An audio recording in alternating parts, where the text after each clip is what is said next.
Magandang umaga po, magandang tanghali, magandang hapon, magandang gabi, mga kaantingero-antingero ko dyan. Um, Sana po nasa mabuti kayong kalagayan at maraming swerte ang dumating sa inyo at padating pa. Sa video po na ito, tatalakayan po natin ang tungkol po sa bungo. Ano ang bertud na dala ng bungo? Ano po? So, ito po ay gemstone na carved na bungo. So, ang ano po, ang kaimportantehan po ng bungo sa pagpapractice ng spiritual na buhay natin. Ano po? Pero bago pa man po ang lahat, huwag po makakalimot na dasal sa mahal na Diyos at syempre, siya lamang po ang nakakaalam ng kailangan natin. Ano po? At siya lamang ang ating tagapaggabay sa lahat na direction na gusto natin puntahan. Kung ang video po na ito ay hindi para sa inyo at hindi kayo naniniwala, please skip po other than that, kung ito po ay para sa inyo, let's continue. So, ito po bungo. Ito po ay gemstones, naka-carve na bungo. So, pwede po itong gawing pendant at pwedeng gawing sing-sing So, meron pong pula, merong yellow, merong blue, merong green, purple, white, and orange. So, sa ganito po, mapipili ninyo kung alin ang gusto ninyo. Ano po? Sorry mo kung gusto ninyo ang green para sa pera or kagandahan ng buhay, or kung blue kung para sa healing po, purple para sa healing din po siya, white healing, yellow ay para sa katahimikan, at ang orange po ay para sa mga wish. So, ngayon po, ano po ba ang bertud? Ano ang mga bertudes po ng bungo? So, ang bungo po, sa iba't ibang paniniwala, ang bungo ay may kanya-kanyang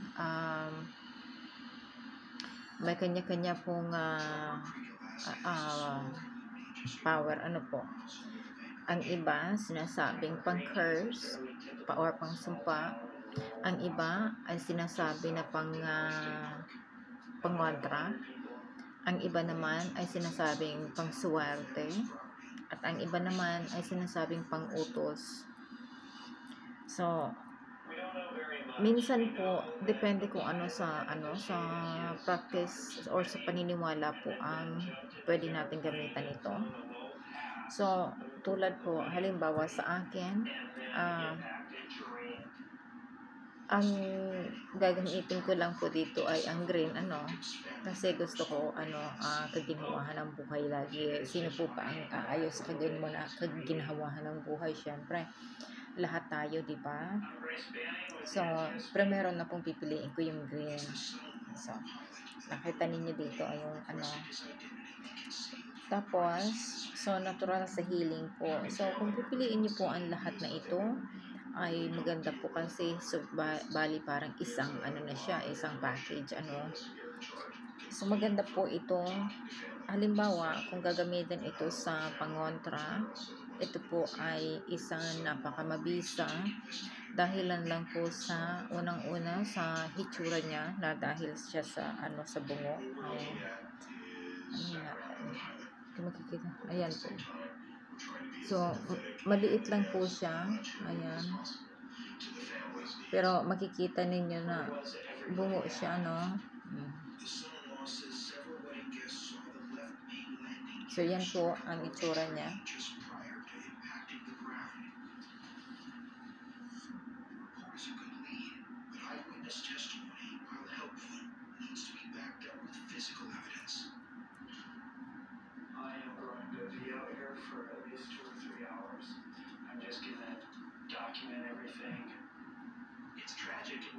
So, Maganda po ito na gamitin na pangontra sa mga nanggagamot po or sa mga mahilig din po magkolekta ng agimat or anting-anting para maganda po sa collection para sa natin.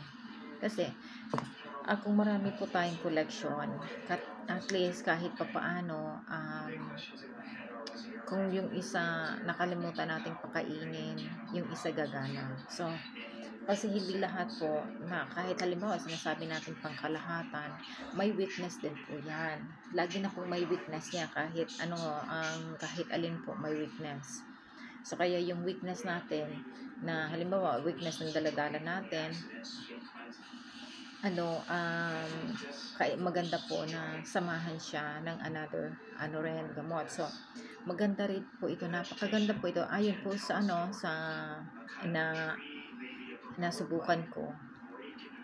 Ito po maganda nakasama si San Benito Bungo. So kahit alin pong kulay isama ninyo sa San Benito Bungo na medalyon at idasal din po yung dasal na sa San Benito Bungo po. Napakaganda po, napakabisa po at hindi po sila mag-aaway. Kaya isa po sa maganda na ka-partner ay si San Benito Bungo. Kaya ang gagawin lamang ay ibabalot lamang po sa itim, ganyan po sa itim na papel or yamet, ikakat po halimbawa ikakat po tapos balutin lamang po sa sa itim pong yamet, tapos itali, tapos gawin po siyang lucky charm. So ngayon kung mabasa po siya, okay lang. Po ang bawal sa kanya, bawal po siyang itabi sa picture na ng babae na walang damit. Huwag pong itatabi sa pera unless po na yung agimat natin ay para doon sa pera So yun po ang ngayon natin. So maganda po itong maging alaga. So anyway po, ito lamang po ang maikling video po at sana nagkaroon ng kaunting information ang naibigay ko sa inyo at maraming salamat po. So next video po natin, ang pag-uusapan natin ay buto. So ito po ay ginawang sa buto po para sa iba't ibang